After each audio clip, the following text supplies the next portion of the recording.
Dieses Video ist der Auftakt einer Serie, bei der es sich um Packet Radio Betrieb geht. Als erstes möchte ich Packet Radio mit einem Hardware-TNC zeigen. In einem weiteren Teil werde ich Packet Radio mit Direwolf aufzeigen. Als Grundlage ist immer Linux. Ich werde bei mir als Software FlexPacket verwenden. Das ist das Programm, was ich geschrieben habe. Generell ist das, was ich hier mache, allerdings Software offen. Das heißt, ihr könnt auch andere Packet Radio Clients verwenden. Als erstes zeige ich euch das Funkgerät, was ich hierfür verwenden werde. Das ist ein ISO FT817. Hat ein Dataport. In diesem Dataport schließen wir das TNC an. Das ist so ein TNC, das ist von Landolt. Es gibt mehrere Versionen von Landolt. Das ist die günstige Version. Hier steht nichts. Ich bin mir nicht ganz sicher. Ich meine, das war die Version, die man selbst aufbauen musste. Das Kabel ist in dieser Version fest drinne. Achso, das ist vor meiner Zeit. Ja, also als die verkauft wurden, war ich noch so ein kleiner Steppke. Das funktioniert tatsächlich so nach all den Jahrzehnten immer noch. Gehen wir weiter.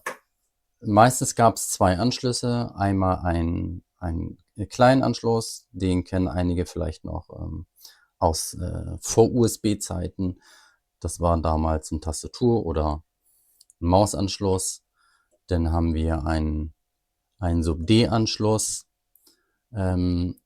Viele TNCs hatten entweder den großen oder den kleinen für 9K6 bis zu 9K6 und den großen für 1K2.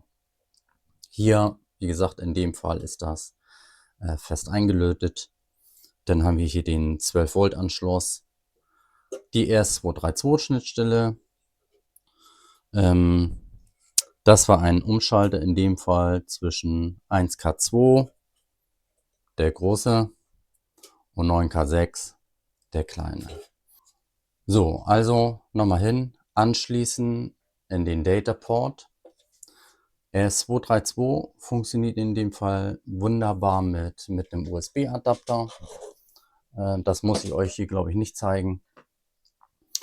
Wir haben hier mehrere Funkgeräte, den kleinen und den großen. Das heißt, den großen habe ich für 1K2 auf 2 Meter, den kleinen für 9K6 auf 70 cm. Ich habe das, ich weiß nicht, ob man das hier sieht, mit einem RS232-Switch verbunden. Kann man das sehen, wahrscheinlich. Hier unten geht der direkt, also wieso habe ich den darüber verbunden? Mein Rechner, mein Amateurfunkrechner hat noch eine RS232-Schnittstelle und ich möchte die TNCs über diese RS232-Schnittstelle betreiben und nicht über den USB-Anschluss, weil ich es kann. Die meisten neuen Rechner haben keinen RS232 und dann müsste man natürlich einen USB-Adapter nehmen. Aber wie gesagt, es funktioniert auch wunderbar mit einem USB-Adapter. In FlexPacket, das kann ich hier kurz zeigen. Aktuell ist FlexPacket eingestellt, wie man das hier unten sieht, auf Bluetooth. Ich stelle das um auf TNC Host Mode. Das kann ich gleich nochmal kurz erklären. Ich starte FlexPacket neu. Man wählt den COM-Port aus. Wie gesagt, ich habe RS232 dran. Wenn ihr USB hättet, wäre das TTY-USB. Müsst herausfinden, welche Nummer es ist. Die Geschwindigkeit. Mein TNC ist auf serielle Geschwindigkeit, ganz wichtig. Nicht die Übertragungsgeschwindigkeit über Funk, sondern die serielle Geschwindigkeit. Die ist bei mir auf 9600 Baud eingetragen. Da muss man in der Anleitung nachschauen, was es im TNC konfiguriert.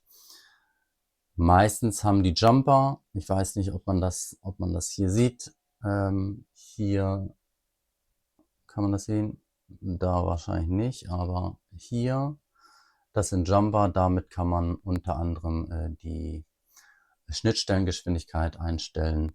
Bei dem Landolt, was ich eben gezeigt habe, den müsste man aufschrauben und dort hätte man den Jumper drin. Der Landolt ist zumindest in meinen 2 Versionen per Default auf 9K6 eingetragen. Entschuldigung, konfiguriert. Daher konfigurieren wir natürlich hier CommSpeed auch auf 9K6. Ich kann das einfach mit Cancel hier quittieren, weil es ist ja schon konfiguriert. So, und dann kann man auch schon sich verbinden.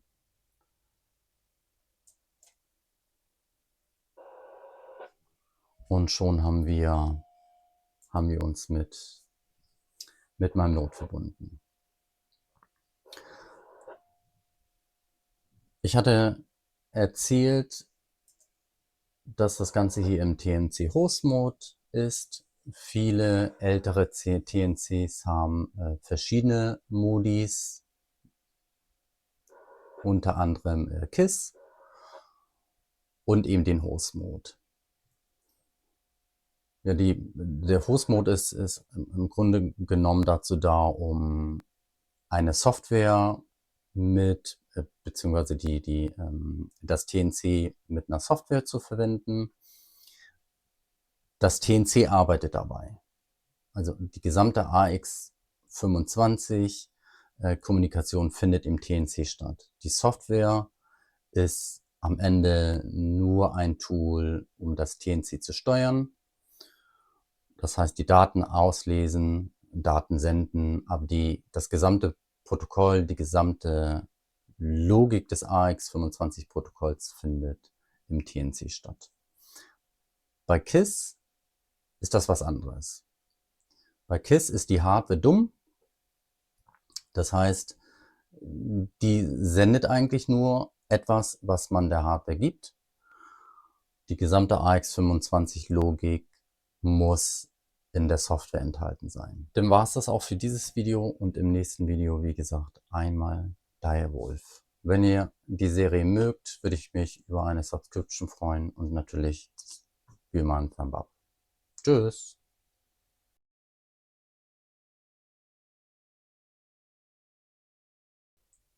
Dieses Video ist der Auftakt einer neuen Serie. Hier möchte ich zeigen, wie man heutzutage Packet Radio machen kann. Nochmal. Dieses Video ist der Auftakt einer Serie, wo es um Packet Radio geht. Und zwar, wie man... Nochmal. Dieses Video ist der Auftakt einer Serie.